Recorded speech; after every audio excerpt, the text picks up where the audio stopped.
Hey guys, welcome to my channel. If you're new here, I'm so happy because we are only 56 and 50 of them are my other Google accounts and 6 of them are my friends. So welcome, you are probably the first subscriber. I've been here for 1 month, which is nothing of course. So yeah, I'm pretty happy. So today I'm gonna talk about how I overcame my insomnia.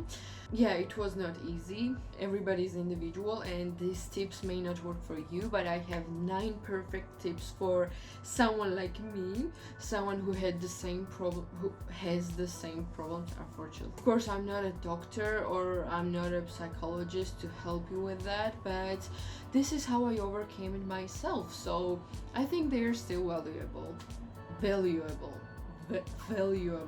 Yeah, thanks. So the first one is of course my least favorite, but it's of course the best advice I can give you. You need to somehow force yourself to get up early. I know, of course, this won't solve all your problems related to insomnia, but this will help you a lot. You probably wake up early every day because of the work and because of school, for example, but I would suggest doing this on weekends too. But I would suggest to do this on weekends too, so that you maintain your sleep cycle. Because if you remain zombie for the whole week, hoping that you will get your deserved sleep on weekends, and then you go clubbing or simply stay at home scrolling and staying up late, yeah, it won't work. Never. No, it doesn't work. And also, I'm a painter. Oh, by the way, I have my painting here. New decorations. This is the saddest attempt to improve my background right here, so please forgive me, okay? You know, I'm a painter. I'm self-employed, or how we call that. I don't have a boss to control my time, so mostly I have to figure it out myself. I somehow had to force myself to wake up early, so I adopted 2 dogs. And now I have to walk them every morning on the 7 or 8 a.m. I'm so happy with my decision. Yes, you can use your weekends to do that, to properly build up your cycle, sleep cycle, of course. It will probably take 1 or 2 weekends. You can invest those 1 or 2 weekends to build up your sleep cycle. Get tired both physically and mentally. After observing my body and mind, I understood that I need to be exhausted physically and exhausted mentally to sleep well. And if I'm not, for example, tired mentally, overthinking is usually my main enemy. And if I'm not tired physically enough, I usually have too much energy and I can't sleep.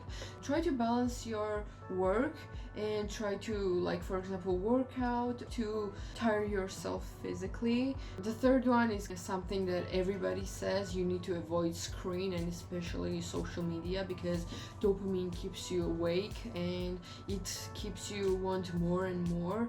Everybody's talking about this one, so I'm not gonna talk about this one so much. Next one is to not lay down until you decide to sleep. This is very personal to me because I kind of get uncomfortable. For example, my neck gets uncomfortable, my ribs get uncomfortable, so oh no baby, oh no, sorry.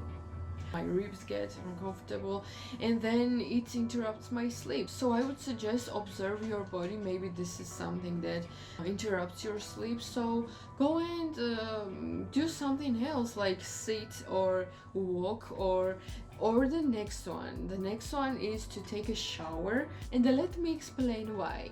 After shower, of course, your body feels the contrast between the temperature in your bathroom and the temperature in your cool bed, so it understands that it's night time and it goes to sleep easily. You wanna be on camera too? Where's my invitation? So yeah, it will definitely help you fall asleep better. The next one is quite genius, I think. My cousin told me to do that. It's to actually listen to boring stuff when you're trying to fall asleep. Everybody's had that moment, right? When you on a lesson and lesson is super boring. I personally experienced sleep better during lessons than in my own bed, so you can try that. Trust me, it works perfectly.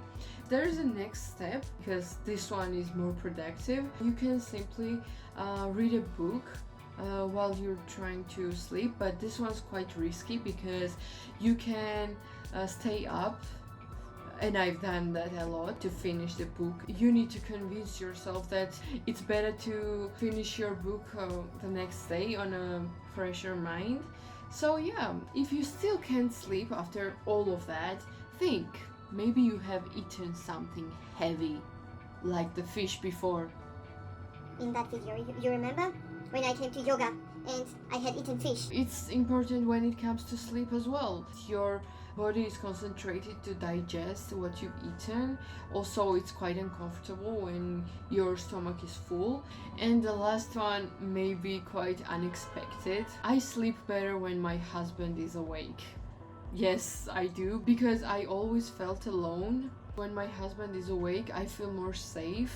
So you need to observe yourself. Observe not only your physical side, but your mental side too. I was literally feeling sad and alone when I was trying to fall asleep, and it interrupted me. If I had a chance to meet my 12 or 15-year-old myself, I would tell her that it's good to understand how to live alone. It kind of felt that I'm not enough to myself. That's why I felt so alone in such a young age. My insomnia started at 6 or 7. I was very bad at sleeping even when I was an infant. So yeah, you need to understand what's bothering your mind and what's bothering your body, and then you need to somehow figure out how to help it, and you need to take care of it. So I've spent a lot of years to understand that, but now I'm trying to take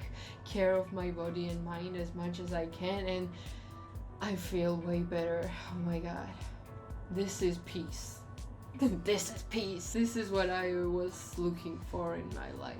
Thank you guys so much for watching. I'll still try. Please subscribe to my channel and like this video and comment down below. And yeah, tell me what you liked and what you didn't like about this video and on my channel in general, so that you will have to watch my other videos too. Kiss you guys and see you in the next one. Mwah.